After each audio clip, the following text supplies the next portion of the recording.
When you think of tragic backstories surrounding video game characters, most people don't instantly jump to the Mario series to look for them. Sure, the Mario series is known for some stellar RPG titles, but most fans just stick to the main series ones and don't get exposed to the abundance of lore hidden beneath the surface. This is why I wanted to shed some light on dark backstories from Mario characters in this video. Some are famous and some will probably surprise you, but they are all tragic.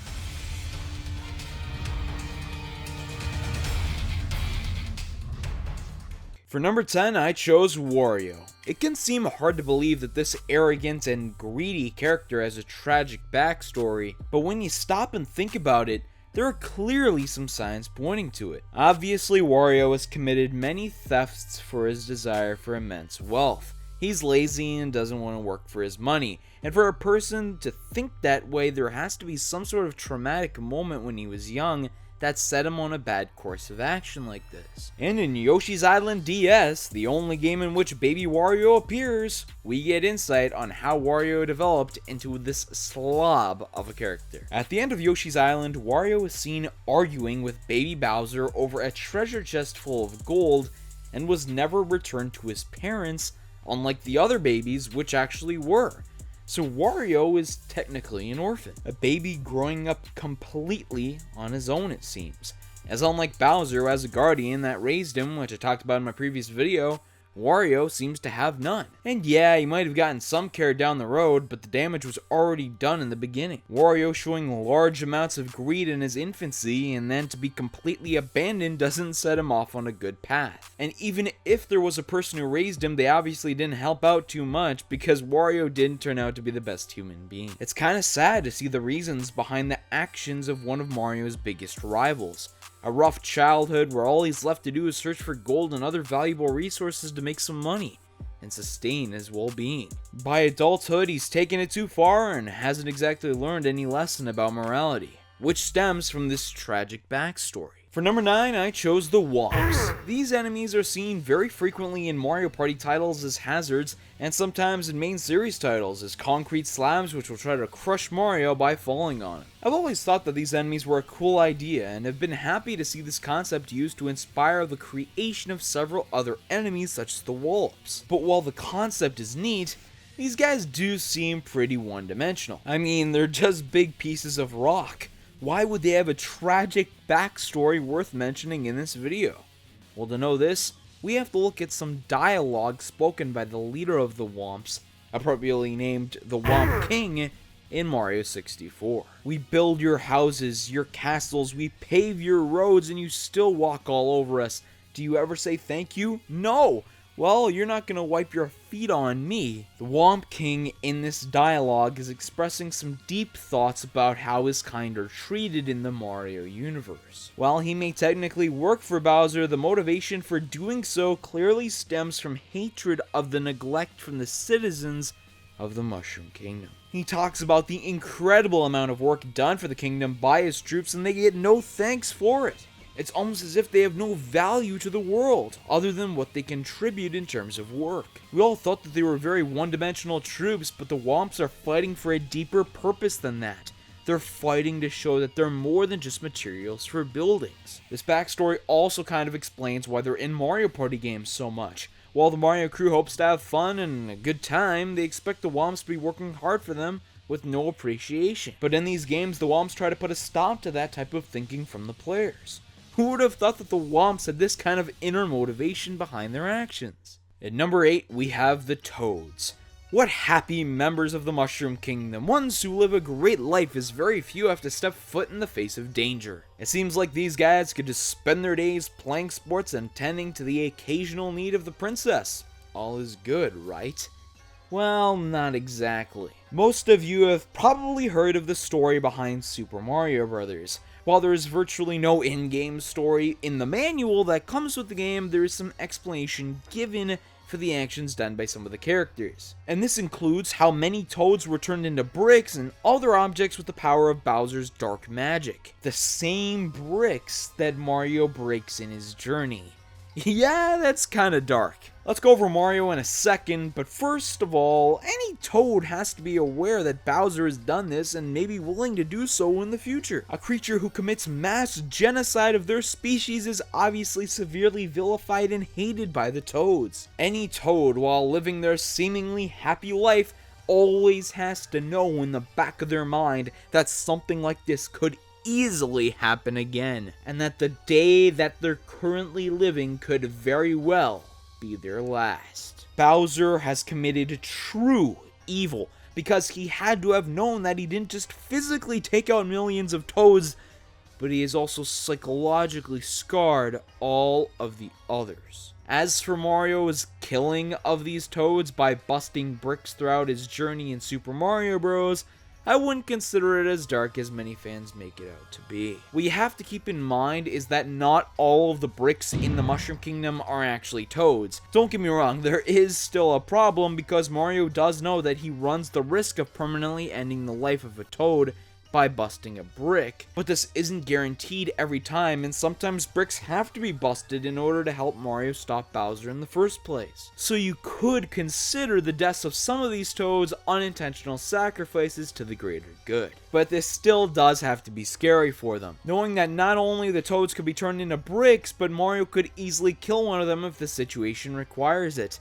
Definitely not a good feeling for these members of the Mushroom Kingdom. For number 7, I chose the Wigglers. These are some of the more intriguing enemies in the Mario universe, as they don't seem very harmful to Mario at all when looking at them. They're very happy looking creatures that are described as loving to garden and mind their own business, but in the Mario series they're shown to get red and angry when provoked. But the reason for why Wigglers have this anger issue is never definitively explained, but we can use a large amount of evidence provided in various Mario titles to try and decipher what exactly happened to Wigglers and why they have a tragic backstory like this. I want to start by pointing out that unlike many other enemies in Bowser's army, Wigglers don't have the same dying allegiance to him, which I explained more in my previous video. The reason that I say this is that Bowser is rarely ever shown commanding the Wigglers directly, and they mainly go out on their own in the Mushroom Kingdom. My theory is that many Wigglers peacefully stroll around and are often mistaken for loyal soldiers in Bowser's troop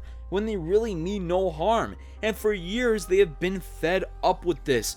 Mario and the gang will stomp on them, and they will get angry and retaliate to demonstrate their anger for being thought of as villains when they actually aren't. Then there are the Wigglers which have agreed to work for Bowser, such as the bosses in many Mario games, and the ones that Bowser directly uses as an attack, such as in the final battle with him in Mario Party 9. While I feel no sympathy for the few that are directly involved with evil as bosses, it's a shame to see how many are targeted because they are believed to be an enemy when they just want to live a life of peace.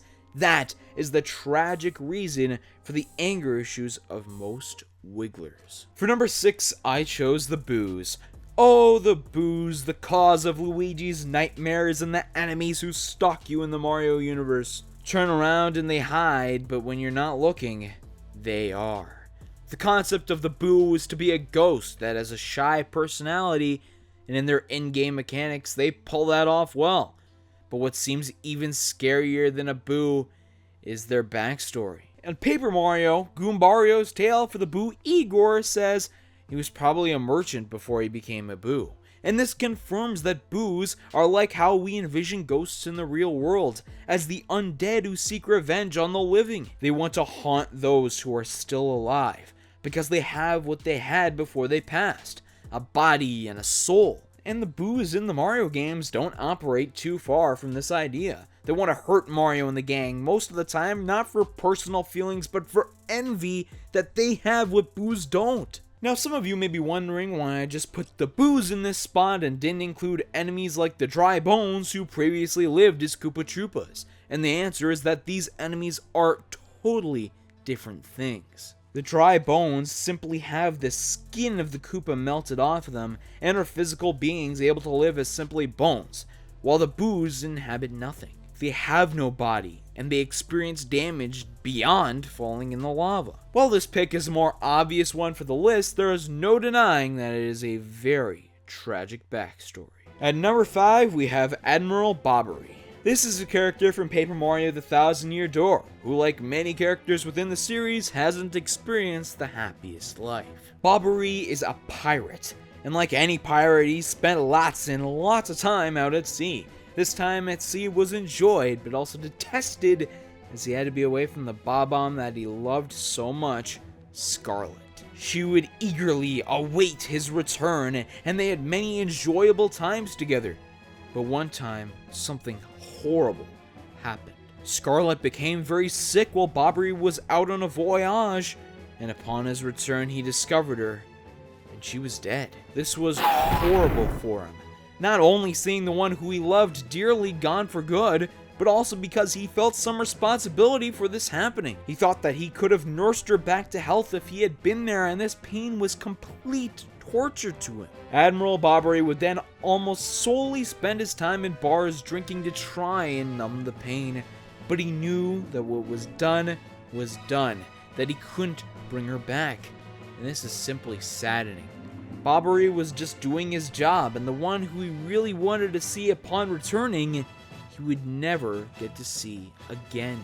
It really makes you feel bad for this character, and it provides extra motivation for you when he agrees to team up with you after receiving a letter written by Scarlet that explained things. This character went through a lot, and is definitely deserving of a spot on this list. For number 4, I chose Princess Peach. You all know the story behind Princess Peach, the lover of Mario and the one who constantly needs to be saved from the clutches of King Koopa. But I think the fans need to stop glossing over this constantly recycled plot point, because while it's used in almost every Mario game, this has some serious effects on Peach herself. Peach has to live every day that she's safe, knowing that she could be kidnapped in the safety of her own castle. In Super Mario Odyssey, it was shown that Bowser has a strong desire to marry the princess, but she clearly doesn't want that to happen. So Mario has to step up and get her back. This is a similar fear to what I talked about a bit earlier with the Toads, but I'm gonna explain why this situation is much worse. You see, the Toads were only turned into bricks the one time by Bowser's dark magic, so while they always have to live with that fear, that may not happen again. But Princess Peach has to know that she has been kidnapped multiple times with ease. Peach is a target, and she knows it. So while the life of a princess in the Mushroom Kingdom may seem like a nice one on the surface, one where you're given anything that you desire and your every whim is catered to, but below the surface you can see the grim reality. The reality where Bowser is always there in the back of your mind, more so than what happened to her people. The kidnapping could happen at any time. This goes to show that even the characters in the greatest class in the Mushroom Kingdom can still have an incredibly tragic backstory, one which haunts the princess all the time, even if she doesn't show it. For number 3, I chose Donkey Kong. The happy-go-lucky, vine-swinging ape has gone from fighting Mario to being good buddies with him, right? Well, not exactly. You see, the Donkey Kong in the original arcade game is now known as Cranky Kong, and Donkey Kong Jr. is now the DK that we know today. This isn't just a fan theory either, as it was confirmed in an NES e-guide by Nintendo. This means that Donkey Kong as we know today wasn't actually the one kidnapping Pauline, and instead is the one desperately trying to save his father. In an act of revenge for what he did to Pauline, Mario traps him in a cage, and Donkey Kong Jr. has to save him. An ape that isn't even fully grown is being forced to save the one who should be raising him because of Mario. And that is just terrible. I may have defended Mario earlier in this video, but I can't justify this.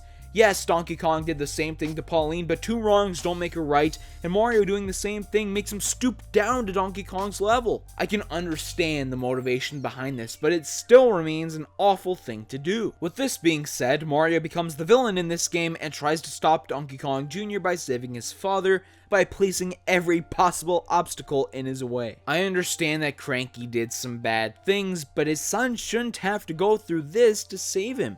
He deserves to be raised by his father and not alone. This has to be a horrible thing for Donkey Kong to go through when he was young. Well, everything worked out in the end. The scar that had to be left on him was a big one.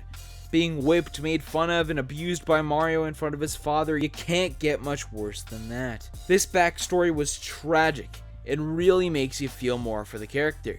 It establishes that DK is a good guy and fights for good, even at a young age. An RPG villain is never truly fantastic unless they have a tragic backstory, and thankfully for Super Paper Mario, it has the character in the number 2 spot, Count Bleck. Many fans of the original 2 Paper Mario titles dislike the ones that follow them because of their drastic gameplay differences. But one thing about Super Paper Mario that almost everyone is willing to admit is that it has a great story. One with many twists and turns, and much of it involving this character. The backstory of Count Bleck makes him an incredibly interesting character, and it goes like this. Count Bleck used to be known as Blumiere, and was a member of the Tribe of Darkness. One time he was found hurt near the side of a cliff by a human girl named Timpani. Blumiere's father warned him to stay away from humans as getting too attached to them could cause some harm for the tribe, but that's what happened. Blumiere appreciated Timpani's kindness for nursing him back to health greatly, to the point where they fell in love and he proposed to her to get married. But this was not to be. Seeing how a human being integrated into the tribe would mess it up, Blumiere's father sent Timpani to another dimension, and she was eventually turned into Tippy, who turned out to be one of Mario's allies through the adventure of the game. These events greatly affected Blumiere, then taking the name of Count Bleck and vowing to destroy all worlds. These events are similar to what Barbary went through, however this clearly had a much bigger effect on Count Bleck. When Barbary's wife died, he was sad, but he knew that he couldn't do anything about it. But when Timpani was taken away, it made Bleck feel anger towards his tribe. I mean, he did end up killing all of them. Bleck's backstory is beyond tragic. The mere thought of a loved one being physically taken away from you is bad enough for most, but when it actually happens, that is what makes you truly feel for this character. The best way to write a villain is to have one who makes the audience of players understand their motives, and this is certainly one of them. And finally, for the number 1 spot, I chose Rosalina. The mother of the Lumas is known to those who have experienced the Galaxy games to have had a rough past, to say the least. One that leaves her conflicted, depressed, and somehow leads to her becoming the person that we see in the games. In the storybook that Rosalina reads in Super Mario Galaxy, it details her tragic past. It talks about how Rosalina used to be from another planet where she lived with her loved ones, her family, and how at some point she wants to go back to her homeworld, but also how she doesn't want to go back there. To explain this, I'll go to the other part of the story. Rosalina is with a Luma. Big shock, right? But this Luma is searching for its mother, and Rosalina vows to help her search. But during this process, it constantly reminds Rosalina that her own mother is gone. The reason that she doesn't want to go back to her homeworld at times is because she knows that her mother is dead. This leaves her conflicted. She has a very difficult time dealing with this. The idea that she is helping another search for a mother who she doesn't have is a very interesting plot point and brings out her inner sorrow. Because she's not with her family, she has nobody to console her until this Luma comes along. But not just one. More Lumas arrive and begin to accept Rosalina as their mother. An amazing twist of events. Throughout this tragic backstory, Rosalina goes from searching for her mother to being one, the mother of the Lumas. It's said that she would like to visit her home planet once every 100 years to see the place where she used to live, and is now able to do this because of the transformation abilities of the Lumas. But for her to be so conflicted because of the traumatic event shows the depth that was added to this character. This incredible backstory was never intended to be added by some of the higher ups in the development team due to the desire for simplicity, as this was a main series Mario game after all, but it was added anyway. And because of plot details like this being added into these games, us Mario fans get to talk about and be interested in them. Because without interesting characters, the motivation to get to the end of the story becomes slim to none. If you enjoy hearing about Mario lore and mysteries like this, I invite you to check out this video theorizing why Bowser is the leader of the Koopa Troop in the first place. And be sure to subscribe so that you don't miss new videos like this coming really soon. I've been Siiroth, and thank you so much for watching.